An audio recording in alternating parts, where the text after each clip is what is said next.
When you cross the Rhine, driving into Cologne, you can't help but see it. The enormous cathedral. For centuries, a place of worship and a powerful symbol of Christian Europe. It is, in fact, the greatest Gothic cathedral in all of Germany. But Germany and cities like Cologne are not as purely European or as Christian as they once were. About 50 years ago, Turkish immigrants started arriving, mostly as laborers to work in the factories, and with them came Islam. 120,000 Muslims live in Cologne today. That's more than 1 in 10 citizens. But take a look at that skyline again. Not one minaret or dome to be seen. The call to prayer in Cologne may be muffled, but every Friday, hundreds of believers still answer it.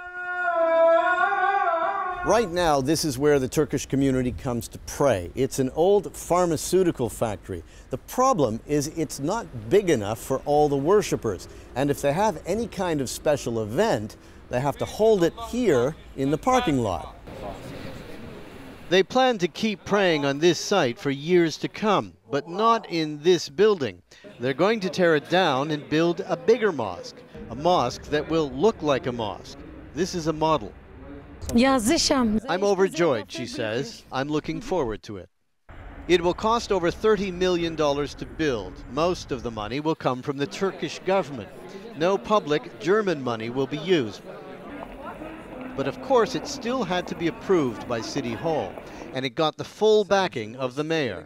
I'm proud of it because as a mayor, I'm responsible for friendly living together in this city, peaceful living together. Talk to people on the street and you get the sense most people support it. I think the Turkish people living in Germany since generations, they have to have their churches. Own churches. They have to have their mosques. But if these people have their way, the mosque won't even get off the drawing board.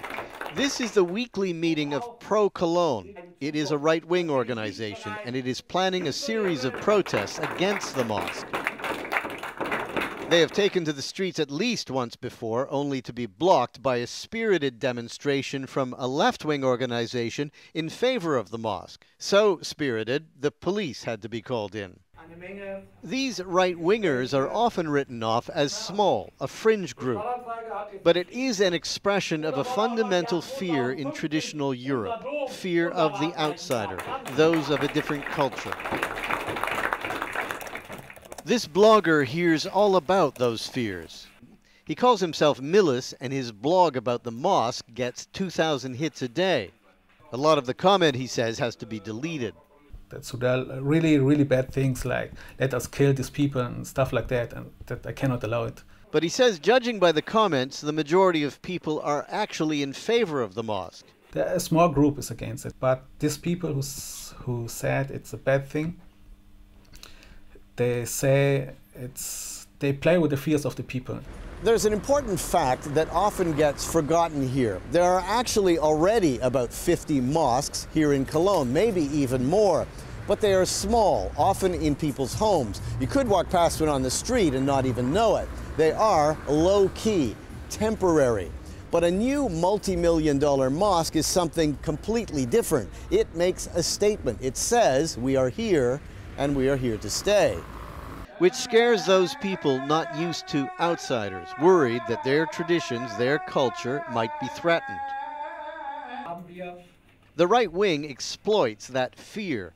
The new mosque, they warn, is just the beginning of what they call the Islamization of Europe. In certain meetings we had some Islamic people who said, well, it doesn't matter, in 20 years we take over anyway, which frightens me actually, because if we get guests here, first they're immigrants, they're guests.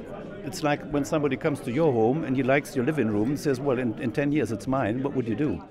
Easy to see how the fear can breed suspicion and lead to rumor. The head of the Turkish association, the one responsible for building the mosque, normally tries to stay out of the spotlight. He was reluctant to do this interview, but he also has an important message. We have got no intention of Islamization, he says. We just want to practice our own religion. He says we have no mosque here in Cologne. We need this building. If things go according to plan, in about 2 or 3 years there will be a new, different place of worship in the city of the great cathedral. The minarets, they'll be tall, but not as tall as the original plan called for, much smaller than those nearby towers, and less than half as tall as the spires on the cathedral. It will still be the first thing you notice when you cross the Rhine. I'm Martin Seemungal reporting for Worldfocus in Cologne, Germany.